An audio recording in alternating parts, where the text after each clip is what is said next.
Hey, welcome to another episode of the Trailblazer podcast, where we tell the stories of men who have made the decision to live and lead their life in a different way and blaze their own trails in life. I'm your host, William Walker, and today I want to welcome my good friend Hans, and I meant to ask you how to say your last name. Van der Heijden. Van der Heijden. Hans is the founder and CEO of Ithaka Hospitality Partners, which is responsible for the operation of the only AAA 5-diamond hotel in Alabama. Hans has over 30 years of experience as a hotelier and is recognized around the world as a visionary leader and trusted expert. And I can speak to knowing that he is both of those things. But Hans is here today not just because of his amazing career, but because of how he has made the decision to lead his life both personally and professionally through the lens of his faith. At his local church, he is known for how he intentionally serves the children and the impact that he has on them, and how that same passion to serve them is how he leads in all areas of his life. Some days I think he would prefer to do that over running Ithaka, which I know it's not necessarily true, but I know how much he loves what he does. But anyway, I want to welcome to the show Hans. Hans, thanks for being here, man. It's great to be here. I know we just spent 10 minutes rambling on about your trips to Africa and hitchhiking. So, I mean, I'm going to try to figure out how to move that into. I have somebody who cut and paste all that. But man, thank you so much for being here. I'm excited to tell your story. A couple weeks ago when we met, and just kind of me explaining the vision of my podcast, and then really hearing some of your stories were just honestly remarkable. Like, I had no idea what had happened or what had transpired in your faith journey, and just kind of getting there. Being on a cruise ship. I can't see you on a cruise ship, man. I can't see you. It was the best job ever, until you start your own company. Now, it was, I graduated college in Holland, where I'm from, born and raised, and, grew up in hospitality. My family was not. I mean, my family was in the funeral home and crematory business, and that's a calling that I greatly admire, but didn't aspire. And so I started washing dishes in a restaurant when I was 14, and I ended up going to a traditional European hotel school in Holland, graduated, and my goal was always to come to the United States. And I had to figure out pretty quickly that doing so legally was not as easy as I thought. Mm-hmm. And where I was hoping and thinking that all these American companies were going to be waiting for this Dutch boy with his degree to offer a position and pay for an airfare and an attorney and get me a visa, that didn't happen. No. And so I got over there pretty quickly and had an opportunity to work on a cruise line, Holland America line. I thought, that's perfect. You got a little Holland, a little America, Dutch boy on a ship in the United States with American clientele, and did it for 3 years. But it was an amazing experience because number one, I was pretty much agnostic when I walked on the ship, and God kept putting people on my path, in my way, that at some point there was no way around him anymore, but it was the Filipino crew that had small services and small groups and invited me to it, mostly musicians, so there was a lot of worship, to a American-born but Dutch roots pastor who was on the ship for months, to a young lady I met before I met my wife on the ship, who was actually from Montgomery, Alabama, and I came to visit the family, and as I was still on the ships in between contracts, and I had no real passion to go to church, because of my experiences back in Holland, which was the gloom and doom scenario of church, and we will all burn in hell pretty much. And so then I walked into Fraser Methodist Church in Montgomery, and the blinders finally came off, and what a wonderful message of hope and love, and I never heard that, so I was there for a couple of weeks, so every Sunday I went, and then at some point after a couple of weeks I made the decision to be baptized. And so I got baptized on I think it was a Tuesday afternoon in front of Fraser in Montgomery by Jonette. And lo and behold, 15 years later, I moved to Auburn, Alabama, and I get see Brother George in Auburn United Methodist Church. I'm like, God, that man sounds so familiar, and the name sounds so familiar. And lo and behold, that's how everything, all the pieces came together. Man, it's amazing, such a journey. So you came here. I mean, there was a girl, obviously, not your wife. And that's okay. We all have there are women in our lives before we meet the one that we're supposed to be with, right? Well, I think that it was very intentional that God put her on my life's journey. That was the purpose of that relationship, clearly. And so my first position on land after 3 years on the ships was in St. Louis, Missouri, and how I ended up there. I was on the ship. It was a Christian cruise. It was a buyout with Chuck Swindle, and pastor, author, and I'd never been exposed to that at all. And living in the world of hospitality, they're a guest, and everybody was concerned because the bars were going to be closed.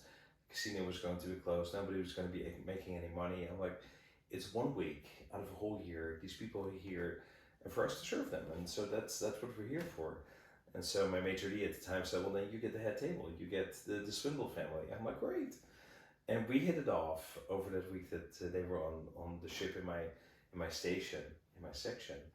And at the end, he said, listen, Charles said, I hear that you're interested in joining Ritz-Carlton or going to work for Ritz-Carlton. I happen to know somebody in that company. If you're serious, let me know and I'll make an introduction. And so I said, absolutely. And we connected, and he set me up on a phone call. And I'm in port in Fort Lauderdale in Florida, and I'm on a payphone on the dock, throwing in quarters. And I'm talking to this man, and I don't know who it is. And it was a very short conversation, about 10 minutes. And he says, well, listen, I've heard enough. Let me hand you over to my vice president of human resources. And I'm thinking to myself, who did I just speak to, right? It was the owner of the company of Ritz-Carlton. So I at that point had met the woman, the woman of my life, who is now my wife, Lisa. And she lived in St. Louis. And I had never given a preference to Ritz-Carlton for a city, a part of the country, not even a country. I just wanted to join the company. And so when I got a phone call about 2 months later to say, we have a job for you, but it's not New York, it's not LA, it's not Hong Kong. It's a place called St. Louis. Have you ever heard of it? That was that moment where you knew that's it.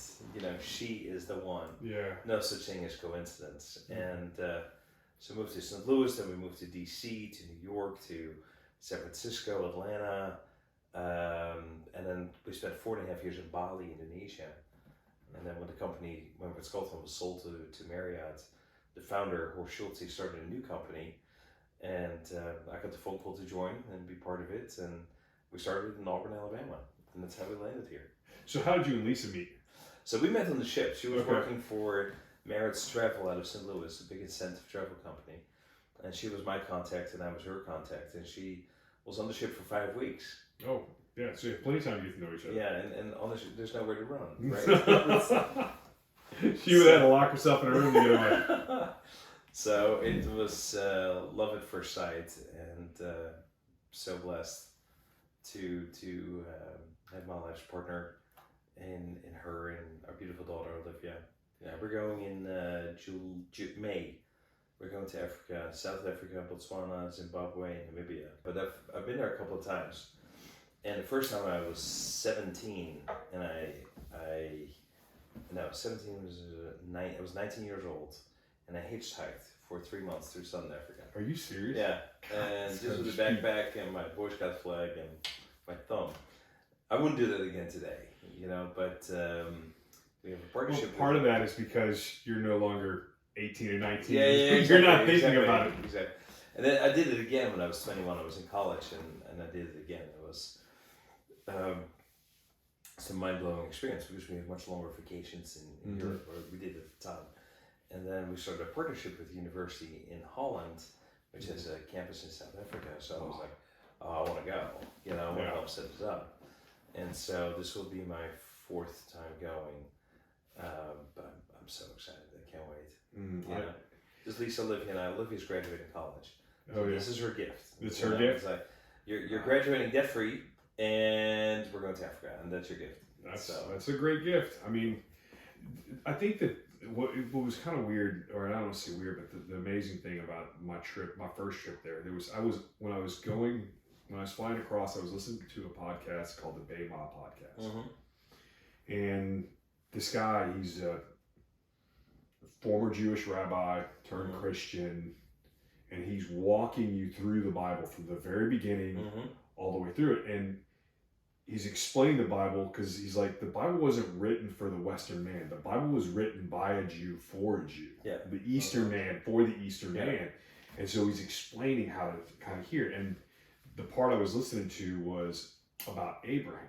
And he was just talking about how Abraham was known for his hospitality and his whole family and his whole region of people, you know, so Abraham's the father of all of us, right? So I'm up on top of this mountain and I'm looking out, and our guide walks up and he goes, so this is the Great Rift Valley, and it runs from here all the way to Canaan. And I'm like, huh? And he's like, yeah. And almost immediately, all I saw was this picture of just like all of us are interconnected to Abraham. And I can almost envision Abraham and the Israelites wandering through this area as they were wandering around for the years. And I'm going, yeah. Makes sense now. It makes makes sense. Yeah, exactly.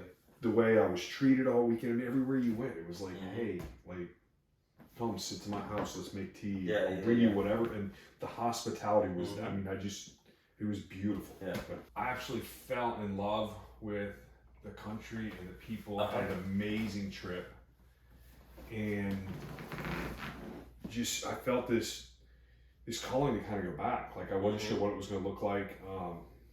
And I met a guy there who was the director of education for a not-for-profit that we were going over to see, that Brian's doing some work with. And he started telling me about how he takes this group of young men, these graduating seniors, and he takes them and they do this 5-day hike up Mount Kenya, and it's this like rite of passage for these young men. Yeah. Of, hey, like, you're graduating from college or graduating from high school, hopefully going on to college, but whatever. And he takes it through this. I'm like, man, that just speaks to like every innermost being of what I do. And I'm like, just keep me informed if there's anything I can do to A, support it, or can I come over and like walk it out with you guys? So, like, I want to do that. And I got back and I started thinking, what would it look like for me to take a group of men and do something similar? Yeah. To Kenya, just something adventurous. And so I listened to the voice in the back of the head and so I took the idea and was like, no, that's really not a good idea. Put it up on the shelf. Yeah. And then 2 months later, Brian and I were having, we're meeting and chatting over some coffee about some stuff. And he goes, hey, have you ever thought about doing like a leadership retreat to Kenya? Wow. Like, no such thing. Actually, I have. Right? Yeah. And I went through this whole spiel and he goes, well, hey man, I'm going in February. If you want to go back, we can connect you with some people there, and you can kind of start thinking about what it's going to take to coordinate and plan this whole thing. And I'm like, well, let me check with the wife, make sure I can spend, you know, this. I mean, it's $3,000 to get there. Yeah, and that includes everything once you're there, about $3,500. Yeah. And so I'm like, all right. And I went back. So I went back in February and planned it all out. And I haven't really done any marketing for it, but I'm in the process of, I've got a website built for it. And so I'm just, it's going to be, we're going to climb Mount Longonot, which is this inactive volcano. We're going to mountain bike through a national park called Hell's Gate. And it ends on, there's this big gorge that it kind of ends on. Mm-hmm. We're going to just talk about the importance of resilience and endurance. Yep. And as leaders and as men, and the importance of that in our lives as husbands, as fathers, and as leaders. You know, obviously moving a lot. The industry itself is a demanding industry. So how did you find navigating that and really staying focused on your faith journey at the process? You know, I know what it's like. You know, we both know it's like. We've been in the industry for a very long time, and it's demanding. There's a lot of weekends, a lot of Sundays that we don't get to go to church or do these other things. How did you navigate that as a leader? Obviously, you weren't you didn't get hired by Horst Schultz to go be a waiter. No. you definitely went to go do something specifically, but very, very, very specifically. So Horst Schultz, founder of Ritz-Carlton, had served on the advisory board for the at the time hospitality management program, which is now the Horst Schultz School of Hospitality Management at Auburn University since its inception in the 80s, right around the same time Ritz-Carlton started. And he came to Auburn to meet with the Dean June Henton, who recently passed away, and just a visionary woman, unbelievable. And the two visionaries came together, and that's when magic happens. And for years he came to the board meeting just advising her, listen, you have a great program, fantastic faculty, great curriculum, but you cannot learn our business from a book alone. You need to get yourself a hotel, a restaurant, operation. And lo and behold, when he started Capella Hotel Group, the new company after the Ritz-Carlton Hotel Company, Auburn University acquired the hotel at Auburn University. So we'd one together pretty quickly, and the dean called Horst, invited him to take a look and say, please come in and take this over. And that's how we started, Capella. You guys didn't build that, did you? No, it was existing. It was not built by the university. It was acquired by the university in 2001 or 2, and we took over the management in 2003. And then we sold Capella Hotel Group in 2017, and I was able to start Ithaka Hospitality Partners in 2018. Oh, wow. But to your question about how do you do that in a marriage, I think it's a great question. Lisa, my wife, was the one who took the initiative very early on, as we were dating, to ask the question about a family and children. And I was in dating mood. That had not really crossed my mind in those days. Undeveloped early 20s brain. And I said, well, absolutely, yes, children would be amazing. And she says, well, then we need to make a decision as a couple whose career is going to come first. And if you want to have a family, then I really believe that your career comes first. And I want to have my own, but I want us to be in a position where I don't have to work while we raise a child or children. And so we need to financially plan for it accordingly. And I was like, that sounds great. And what are we doing tonight? So it's an immaturity that I had, and she was well ahead of me. And I think it was a really good conversation and really good agreement to have early on in our marriage. Because money does tend to be the source of a lot of unhappiness in marriages, and number one reason for divorce, other than infidelity. And so that was an important decision to make, and obviously both of us being in the business, that was a very deliberate decision that we made and honored, and you plan for it accordingly. Your lifestyle and where you go, what you do, it comes hand in hand.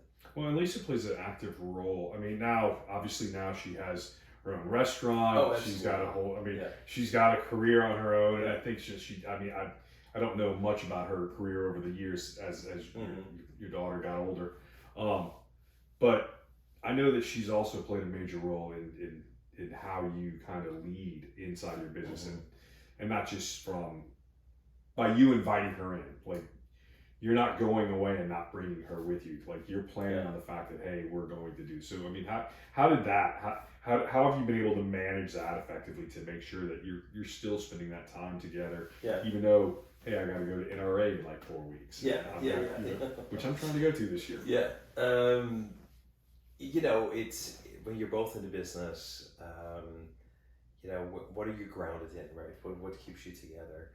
And if faith is not it, then what is it? It cannot just be a lifestyle and money that's fleeting and that's very superficial. But I think our faith journey really went to a whole new level in our marriage once we reluctantly at first walked through the doors of Church of the Highlands here in Auburn, which was a style or a kind of church I had heard of but never experienced. Friends of ours went through a very traumatic experience, and had not been back to church for several weeks, and called us and said, "Hey, would you mind coming with us? We haven't been back, and we just don't want to go alone. We want to have dear friends with us." And Lisa and I said, "Absolutely." And the moment we hung up the phone, I told Lisa, I said, "No, you got to be ready, because this is one of those churches where people have their arms up and they're waving and they're bringing their coffee in and they're wearing shorts and shirts and etc." And she's like, "I think it's gonna be fine." Like, but I want you to be aware of this. Was that more for you or for her? I think I was speaking to myself, pretending to talk to her. And it was amazing because our church going life was nowhere near as strong as it is today, and our walk in our faith was kind of off on. It was almost like checking a box on Sunday, and then for the rest of the week we had to remind ourselves and each other. And so the foundation was there, but the actively day-to-day personification of it was not. And so we walk into that service, and I am like, wow, I don't need to put a suit on. Wow, I can bring a cup of coffee in, and man, people are friendly, and nobody here wants to talk about work. It was not a meeting before the meeting, going to church, and suddenly worship starts, and I look over to Lisa in song number 2, and she's crying and I'm crying. I'm like, I think we found a church. Cool. And we hadn't even heard the sermon yet, but just the experience and the presence was so strong that we never look back. But also through life group and small groups and serving, it opened up to both of us, to the three of us, that church is so much more than attending. Church is something that you're active in, and then it's a very easy bridge to your personal faith life, other than what you do at church or through the church. But now we start praying together in the morning, and in the beginning that was so awkward because we had never done that together, always alone separately. And suddenly you start to have all these building blocks in place, and our marriage became even stronger, our family became stronger, and then when I was ready to start my own company, there was not even a question on my mind. I'm not gonna compartmentalize that and not bring it into the business. I have a moral obligation to do so. Yeah, and that's exactly what we did. That's cool. So what challenges do you face now? I mean, here you are, you're in a business that honestly we both know is not faith. Most of them are not faith driven. Yeah. Don't have even that bit of a component. You've made you and your wife have made a very active decision early on, in before you even got married, going, hey, like, if we're going to make this work, we've got to kind of understand that there are demands that are going to come from me in this industry, in this business. And so, what challenges have you faced and do you face currently, that are while deviating from that, the normal, the conventional path, and how do you overcome them on a regular basis? So let me start first with the foundation for the company. How did we bring it in, and what was the challenge there? So I brought in a consultant who is one of my mentors, and somebody who runs a really large organization, is all about performance excellence, is all about culture, is all about purpose-driven companies. And when we started to talk about putting, the cross, putting God at the center of our company, he asked the question. Everybody was pretty excited about that, because I already had formed a group of people that I wanted to build this company with. And we all know each other. We go back years, some longer than others. Several came back from other companies to join us on this journey. And my friend, mentor, consultant for that philosophical footprint creation for the company, said, now, have you all thought about the fact that if you do this, you may actually lose business, you may lose talent, you may have people that don't want to invest in what you do, may not align with who you are. And everybody kind of like took that moment to reflect. And before anybody could answer, Adam, who you know, said, well, hasn't really heard Chick-fil-A, has it? And so everybody busted out laughing. And That's the truth, man. and quite frankly, it was no different from Capella and Ritz-Carlton. They both Horst Schulze is I think my ultimate mentor, but a very strong man of faith, Christian, but it was never public. It was very much shielded. We didn't really profess that, and we wanted to be very transparent. We wanted to be transparent, especially to our employees, to our guests, to our partners. That hey, there's a company, but our value system is rooted in something far more meaningful than a balance sheet. And so we shared it in orientation. We our statement is, with God as our compass, with a joyful and humble spirit, we sail together on our voyage with an unwavering commitment to whom we serve. And who do we serve? Our guests, obviously, our employees, our owners, and our communities. Those are the four constituents. And so, when we shared it in orientation, when you have a group of new employees coming in, at first, you see a couple of people, their eyes get really big, like, oops, did you just put God in there? And others are like, yay, that's exciting, And we say with God as our compass, and we don't say with our gods, because you think about the diversity in our industry, we represent every major religion in the world, the major ones. 100%. I mean, Christian, Jewish, Muslim, Hindu, Buddhist, agnostic, and we want everybody to feel welcome at the table. And so how you personally fill that in, if you're Hindu, if you're Buddhist, if you're Muslim, we allow you the opportunity to do so, but at least we're aligned on what drives us and what is the single most important thing we look at when we make decisions. And so that was a decision we had to make early on, and that was a challenge, because we were challenged on day one putting this together. What we have noticed, and many people warned me about that. Number one, find other people in leadership, other company owners, CEOs who make this public, because you're going to learn that you're going to be dealing, no matter what your product is or what your service is, you're going to deal with some of the same issues. And so I became a part member of a number of different groups. One here regionally, The Edge, is an unbelievable group of business leaders where faith is at the foundation of their companies, and we have a weekly call. There's a lot of programming around that, and it's more about connecting with other people who are like-minded and try to run a business in a different kind of way. But one of the things I got warned about by many was, understand that the moment you do this, you will be under attack. And we have found that out in the last 5.5 years that is absolutely the case. That's so cool. I need to hear about the Edge thing. We'll have to follow up on that outside the podcast, because I'm trying to do some stuff very similar myself. So one of the things I do want to ask is, because I think it's a great segue from, or not a segue away from, but it's a great next step in what you were saying is, so what are your personal core values, but also what are the core values that your company uses? I mean, you said that, hey, we're here to serve these people, which I absolutely love.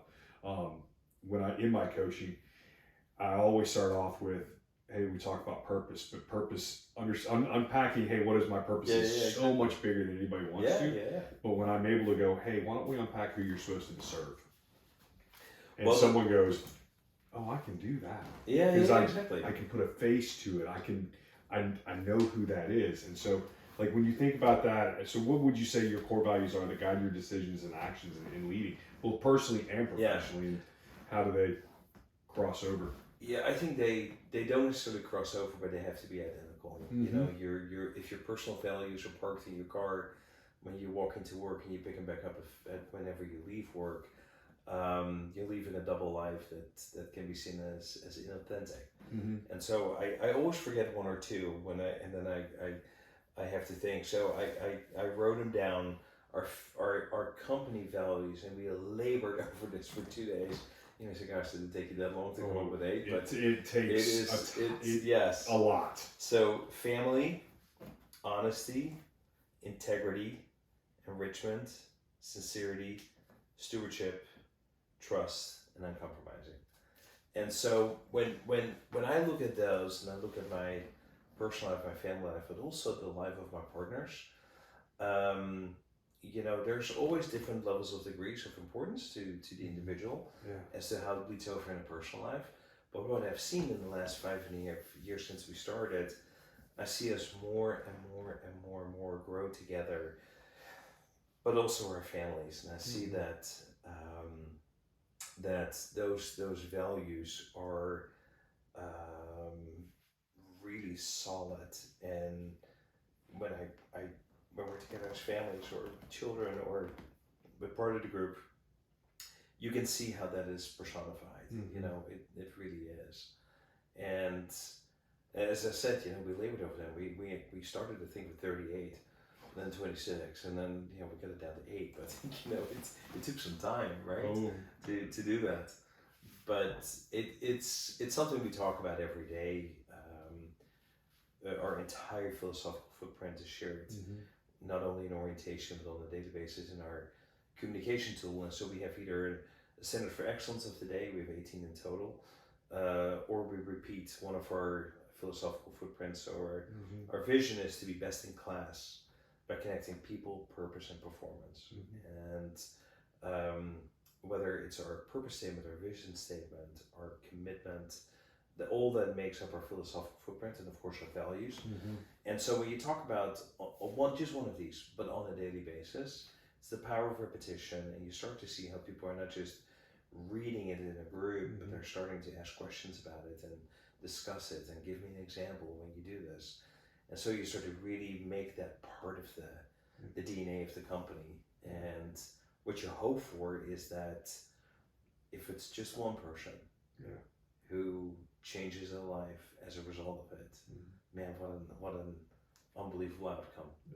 So I gotta ask you, man, I'm hoping you got a great story where you're like, hey, you know what, here's where I walked into a situation and I was able to go just immediately put on the goggles, the lens of your values, and go, here's how we're going to address it, and here's how we're going to use it.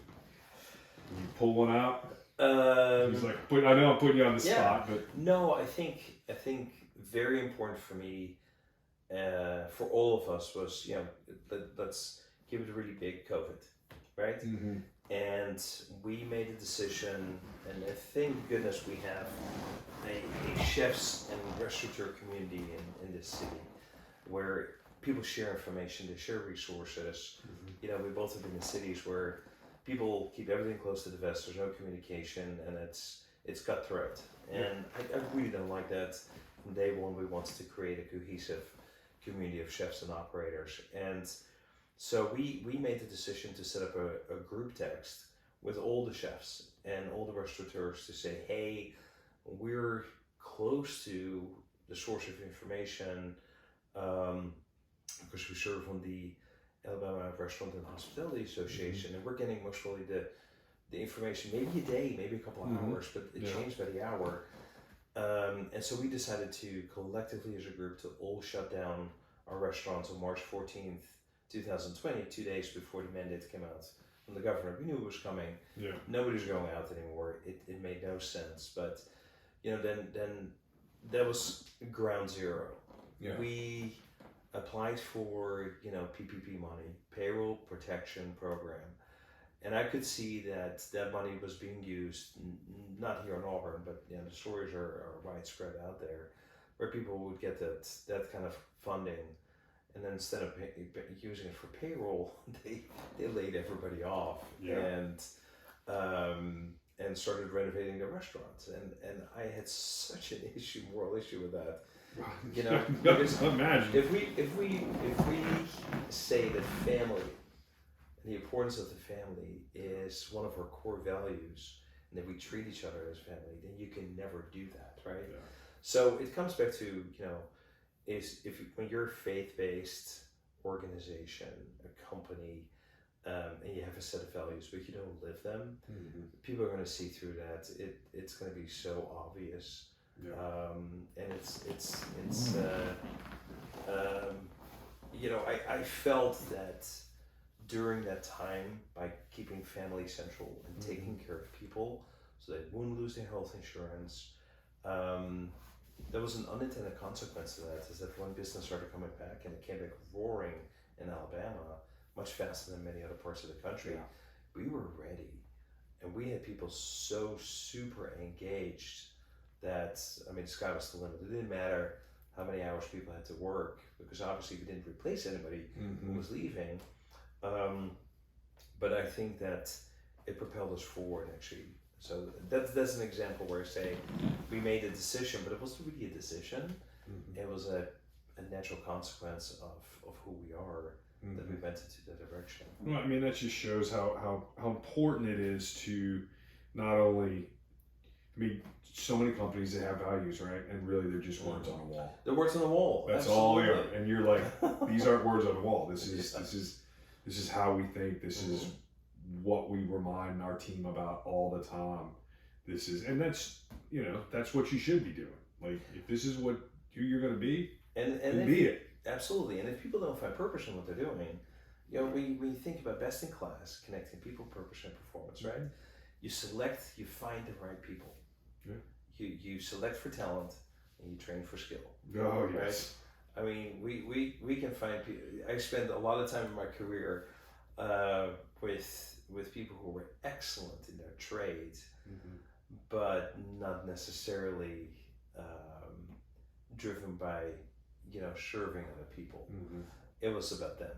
And so I'd much rather take a super talented individual and teach them how to check somebody in and out of a hotel, or take an order, and it's not brain surgery, right? What we do. And so I'd much rather train that than and really look for the talent of, do you have the God-given talent where you enjoy taking care of other people, because we can teach you everything else. Yeah, it's really that simple. That's so good. It's so true. So in what ways do you believe your choices in lifestyle have positively can influence those around you?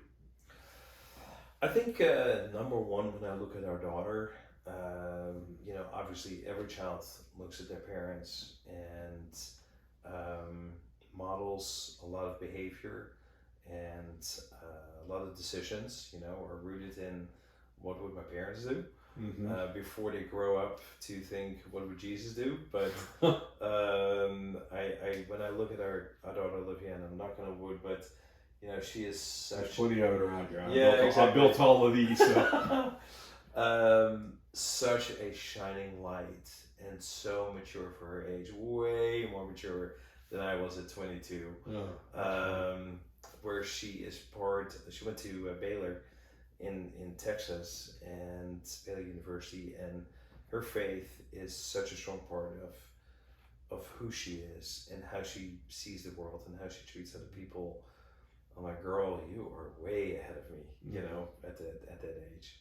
But I think that's been, for me personally, the single most important impact is we have one child, and we were beyond blessed with that amazing young woman now, and hopefully I think that when you look at certain metrics in our industry, I think turnover is an incredible measurement to grade nothing more than culture or lack thereof. When you have culture and people find purpose in what they're doing, your turnover will be low. Are we perfect? Absolutely not. Yeah. Absolutely not. But what I like when we do our biannual engagement survey with our team members, when you start seeing, they do these word clouds, right? With the words that are most commonly used in the feedback, etc., in a positive way. And when I see family, culture, people, leadership, family, when I see those words really popping up, it's like, ooh, culture. We are on the right path. And then when you see the turnover numbers, you know, going down year after year, it's like, okay, we're on the right path. We're doing the right thing. Keep going. That is well. I'm gonna throw this in here, man. So you have definitely influenced me in my life as a leader, as someone I've always looked up to, as and just honestly respected for how you have led, the way you lead, with the excellence and the heart that you have for the people on your team. Like, I know you're hard to work for. Like, I'm good with that. But you're not expecting anything out of anybody that you're not expecting of yourself. And you're not willing, and you're also willing to give all that too, like to help that person. Oh, yeah. So, I mean, you have been an influence in my life, and I look to you and I'm like, man, like, it's funny. I don't know why I never went over and worked with you guys. Never well, did. Thank you. That's a huge compliment, and the feeling is mutual. But without a doubt, I mean, with what you've done, the impact that you've had on our community here at Auburn, on the university, but just and then knowing, I mean, the people that I know that work for you, that are leaders within the company and partners within the company, and I know the impact that you've had on their life. Like, it's huge. Well, it is huge. I pray every single day to be. I have I try to do a different word on my mirror in my bathroom every year, and I stuck with one that says better. Better. And every day I want to be better at being a follower of Christ. I want to be a better husband. I want to be a better father. I want to be a better leader. I want to be a better partner. And I pray for that every day, because man, do we fall, right? Yes. And so it's extremely important to me. But I also think that anybody, including myself, you know, if we work in an organization, we're striving for excellence, pursuing excellence. It's nothing but words on a wall, on paper. But if you don't see it, and there's no clear vision on how you're going to get there, then, you know, where there's no vision, people will perish, right? Yeah, and what I find so fascinating, and I read everything I can get my hands on two generations that I'm absolutely fascinated by and very excited about, and that's Millennial and Gen Z. And an article came out this week about Gen Z being the most purpose-driven generation out of the greatest generation, baby boomers, Gen X, Millennial, and Gen Z. And so what they're looking for is purpose in their personal life and at work. And if you don't find that, they will move on. And so we are absolutely driven by, you know, how can we help people find purpose? And purpose can be as simple as, I really enjoy the people I'm around with, I'm making friends at work, and what I do actually matters. Yeah.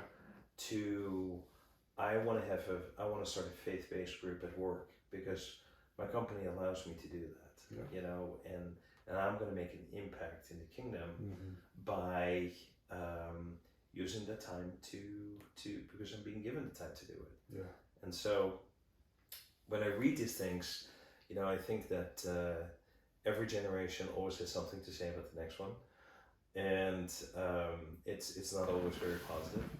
I think when you look for a generation right now that says purpose is important to me, we should be jumping for joy. We should be so excited, because where we will find purpose. Yeah. The most purpose we will ever find is in faith. And so, you know, when people are screaming off the rooftops, I need this, I want this, you know, then how can we connect the dots if they haven't done so themselves yet? Yeah. When I go to church and I see the amount of college students, you know, passionate and completely devoting themselves, it is, every week it strikes me as something so powerful. It really is, man. I mean, it is. I'm like you. I've traveled well, you know, maybe not as well as you, but I've been around. You know, I've been around the country, and I've never seen anything like what I've seen here. But I would also 100% agree with you. I teach a class on campus called the Prioritize Life, and that's the first thing I do is I start unpacking the answer. Hey, like, what is my purpose, and how do you define what that is, and how do you even articulate that? And I mean, I always tell them, I said, it's like a kaleidoscope right now. I said, because you got all these things. Yeah. I said, but eventually, as you continue to walk through life, you'll refine that more and more, and then you'll reach a point in your life where you're like, I think I got it figured out what it is, and you can start using that as your lens for everything in your life, and that's when it really gets fun. Yeah. But the journey's really cool. But I didn't want to. I'm sorry. Go ahead. But that's what excites me so much about this generation. When you're talking to somebody who's 18, 19, 22, 24 years old today, and they're so rooted in their faith, they're so committed, and they've already figured things out that took me another 30 years to figure out. You know what I mean? It is really exciting to see that, to hear that, to witness that. How can we best support it? No, you're right. We need to support it. We need to make that connection. And as a leader in your home, as a leader in your business, basically, I mean, if there's people in your life, congratulations, you're a leader, right? Unless you're living under a rock, and even then, you're a leader because someone's looking at you going, well, is that the kind of influence that you want to live? Yeah. Like, is that, because that's all it is just the story you're telling about your life, whether it's living under a rock or whether you're going to put the right story out there. So I have to ask this because I think it's perfect in two different ways. You sat there and we were just talking about the importance of excellence and purpose. And so I want you to, if you don't mind, just kind of share what it is that you do on Sunday and just share about how you serve those young people in church, if you don't mind. Absolutely. I mean, because you do it with excellence, and without a doubt, I know that we've had a conversation, and so you have found a purpose inside of all of that. Yeah. So. Well, and going back a little bit further, when I first set foot in the Church of the Highlands, you know, I was captivated by worship before I even heard a sermon. Then, you know, Pastor Chris was delivering a sermon that really hit me, you know, and then of course I'm like, okay, that all sounds good and looks good, but I want to get a peek behind the curtain. And then you go through 4 weeks of getting a peek behind the curtain, which by the way is most of the time glass. It is totally transparent. Yeah. About the finances, about never borrowing money to expand, to grow, to be financially responsible, a board of overseers that can remove a pastor who started a church if something happens. You know, it really blew me away, the commitment to excellence that the church shared in a very transparent manner. Was not just impressive, it really blew me away. And so when I started serving, at first I did what I think I'm pretty good at, which is at, you know, the little corner center where you get a cup of coffee and a sandwich and, you know, refreshments, because that's our business, that's what you do naturally. And then somebody challenged me on it and said, you know, you're serving, but you're doing this with your eyes closed because it's no different from work. Are you really serving? And I was like, that's a great question. And somebody in my small group said, I think you should check out the kids program. And I'm like, what? And it took me back to my days when I was very active in scouting in Holland when I grew up. I was a Cub Scout, Boy Scout, Cub Scout leader, Boy Scout leader, and it took me back to, I want to check it out. And I saw how much fun these kids were having and how incredibly well organized it was and how it follows in a childlike manner the entire programming for the church service and where the adults are, where the parents are. So when the kids and the parents come together, they haven't just played and colored. It was very purpose driven, and it ties back to what the parents heard. So when you're going for lunch or you're sitting in the car on the way home, you're talking about the same things, but from an adult perspective and a childlike perspective. And that's where I see the most important value that we can bring to the table in that kids program is understand that by the time they leave, you've had an opportunity to get them just a little bit more closer to understanding um, what this is all about, and the role that Jesus can play in your life if you haven't really embraced it yet or understood it yet. How can we get you one little step closer every week? You know, and it's just marvelous to see how some of these kids are clearly coming from families where this is discussed very openly, and then there's others that are sitting there with their eyes wide open, like, what are you talking about? You know, and then to see so many kids and so many new ones, right? Where it's they get this little special sticker, which is really code for us, like, oh, it's first time visiting the church. Will the child be so excited about their experience at church in Highlands Kids that they tell the parents about it, and the parents want to come back because the kids want to come back. But it's also, we hand out prayer cards, and you don't look at those until the end of the service, and then you try to really remember every kid in your little small group during that service, who is who, because what you read sometimes either breaks your heart, what children are experiencing, and they're very honest about it, what they write. While on the other hand, it melts your heart when you see, I love you, Jesus, and it's like in block. It's like how a 6 or 7 year old child would write it, but it's very, very, very purposeful to do that, and it's an honor. I think if we want to have an impact on the next generation, then it starts there. So cool. That's so good, man. I mean, I love it the way you just really you light up, and you kept referring back to it, like it's not just I mean, you found your purpose in that, and the role that you're able to play, and how God's you go to the place that you're comfortable. What was hospitality? I went in there and I served coffee and smiled and made sure you had donuts. Like, I don't do that. And I love the fact that somebody challenged you to say, hey, is that really where you're supposed to be at? Yeah. Like, that comes naturally to you. And I think that's a good question for most people to kind of really think about asking themselves.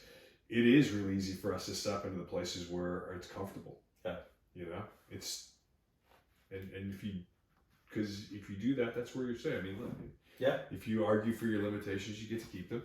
Exactly. Right? That's a good one. That's a really good one. But you can flip it, and you can turn it a little bit if you keep doing what you're comfortable at. That's just right where you're going to stay. It's comfortable. Exactly. You're not going to grow. You're not going to get the impact. And so I can imagine the stories and the prayer cards that you're talking about, the impact that would have on you. I can remember reading some of those during 21 Days of Prayer, and exactly. You get them, and you're just like, it's cute, and it's like, hey, my doggie's sick, right? Yeah, exactly. And you're like, that's cute, I want to pray for it. Yeah. But then I can remember reading some where it's like, my mom and dad are going through divorce. Exactly. And I'm like, it's this 10-year-old kid writing this down. Yeah.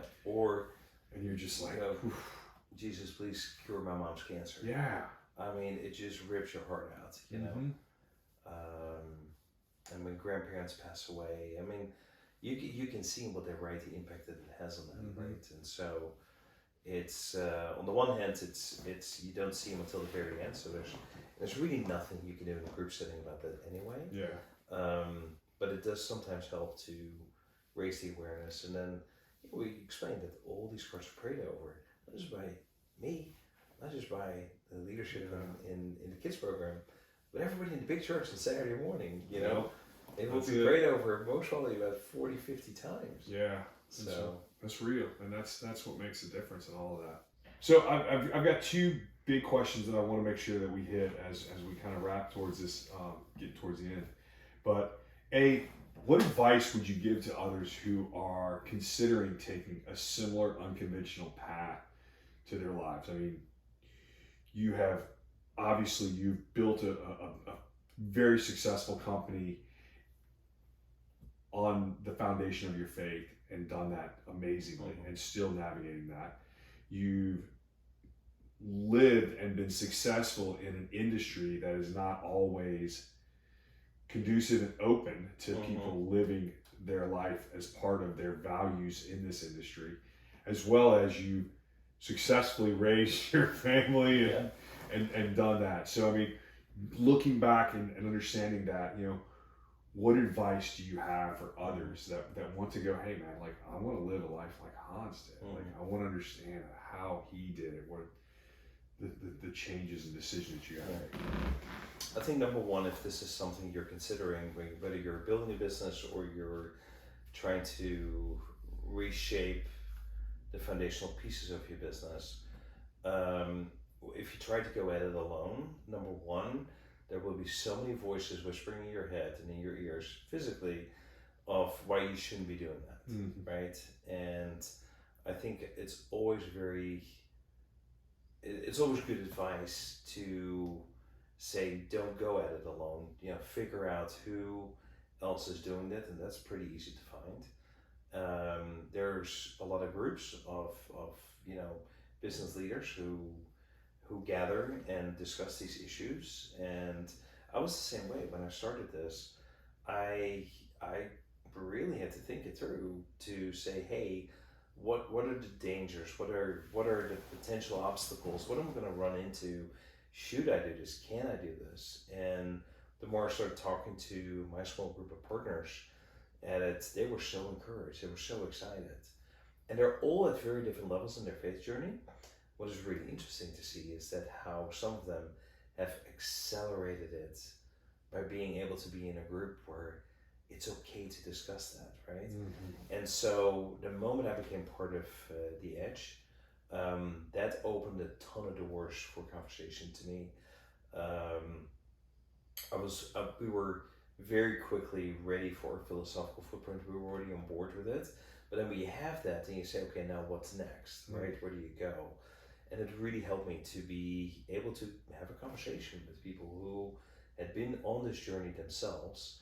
And what I found fascinating is how many of them didn't do it alone, but had to write, had access, had advisors, had people that they found when they simply had a conversation about this.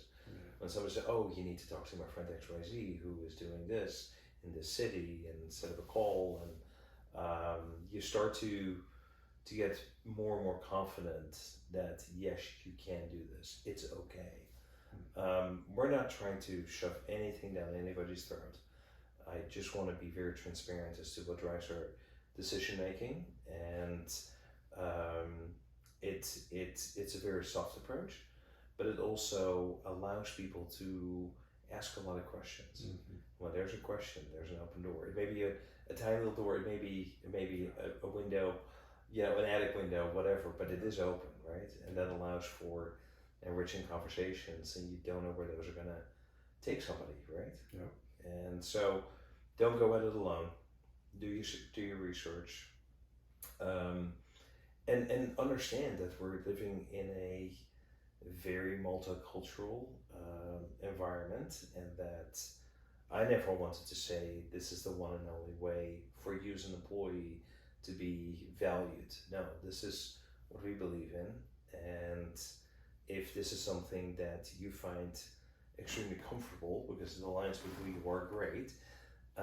If it doesn't, and it raises a lot of questions in your mind, in your heart, then still we want you to be part of who we are. And if we can help you on your journey in any way, we will. So it is just really opening the kimono. It's like, this is who we are, full transparency, and let's see where it takes us. That's good, man. I love that.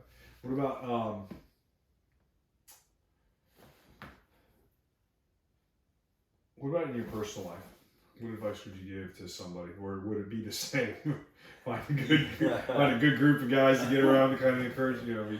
I think, and it's different for everybody, but I can tell what the game changer was for me personally is being able to, before I do anything else, and we can't do it every day because based on schedules and travel, etc. But the moment Lisa and I started praying together, the alignment in our marriage and starting off the day on something different, and having that connection early in the morning was a game changer. And I wish somebody had given me that advice when we just were newly married, 26 years old. You know, what do you know? What do you really know, right? 26, not much. Exactly. And so, you know, I emotionally was even further behind, but, you know, to if somebody had given me that advice, I think our journey would have accelerated, to where we are today. So that's on a very personal level advice I want to give to anybody who is starting in a relationship.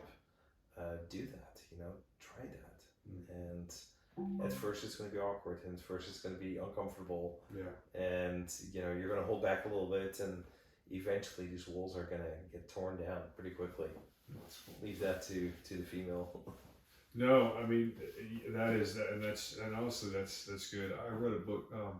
My wife and I were reading a book, and it was all about praying together, and it really kind of took a different approach. It said pray together, but when you pray for yourself. So she can hear the prayers of like, hey God, like I'm scared of this. Like there's everyone on the backside of that is a list of names of men that I'm trying to connect with as a coach. Yeah. And so every morning I'm in here, I'm like, hey, these are the men that you introduced me to. Let it connect, whatever that means. But hey, at the same time, God, I'm starting a business and I'm really scared because like I'm starting a business and I've got a really good job, but I'm starting a business with the intent of wanting it to be what I do for the next 10 years, Exactly. That's kind of my plan, 10 years, then I kind of cut back a little bit, Good. But, so how do you envision your legacy, and what mark do you hope to leave on this world? I think, a big one, huh? Yeah, it's a big one. And it goes back again to, what are your children, what's your child going to do, and their children. I think the best thing we can do for this world is raise children that have the right value system, and it's concentric circles that start making an impact. And how do you empower them? How do you teach? How do you allow them and give them the freedom to do it? And when I look at Olivia, again at 22 years old, she was the typical college student in year 1 and year 2, and then suddenly she really got it together, and it's powerful. She was leading a small group when she was in high school here in Auburn, and I was like, I didn't do that. I mean, but I think from a business perspective, our legacy will be defined with, were we able to touch one person? Were we able to have a positive impact on the people who trust us to take care of them, and therefore take care of their families, and did they have every opportunity for growth, for development? Have they started their own businesses, and were we able to give them enough and give them enough armor and shields and everything so they could do the same thing and bring God into the workplace? Because you know what? You may be told that that's not the right thing to do. We believe it is. And you will only build a stronger organization as a result of it. Cool. So how many others will be inspired to have the same or similar philosophical footprint where God is at the center and it drives your decisions? That's to be seen, but I hope that if there's just one, then that means there has been a positive impact. That is, man. That's all that matters, just one. You made a difference, whatever that is. That's cool. Well, Hans, man, I can't thank you enough for just coming and hanging out with me today. Loved it. Please, do you have anything else you want to make sure is said, shared? Like, the mic is yours right now. I think we've already lost some of the audience by now, so we're an hour 15 in, so it's not too bad. I'm very grateful. Your questions were really well positioned, and I was able to share a lot. I think that when you build back to organizational excellence, when you build an organization, make it a talent-based organization, And we use a company called Talent Plus out of Lincoln, Nebraska, that helps us evaluate every single person. Besides that, as a team, we also use the Clifton Strength Finder, and we recently did it for the first time as a team. I was absolutely shocked how accurate it is.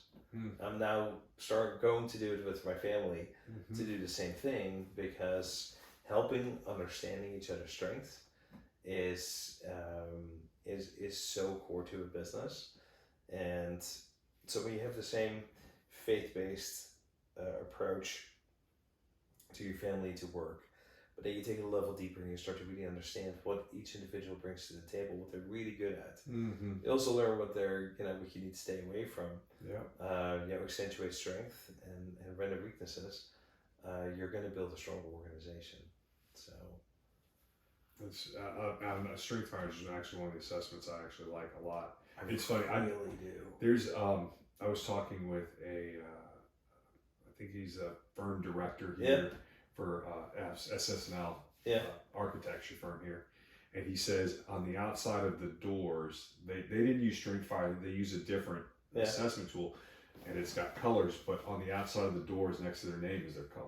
Oh, really? And so it speaks to. I heard that too. So you walk in kind of knowing, hey, and he was telling me, he's like, there's one of the colors is just speaks to the fact this person is very relational, people first, people centric, and so he knows that when I go in, I can't just go, hey, here's this list of things I need you to do. Yeah, no, that's not gonna work. It's they're gonna get mad, but it goes to what you got yours there? Yeah, I got communications number one, individualization, learner, achiever, and vision or futuristic.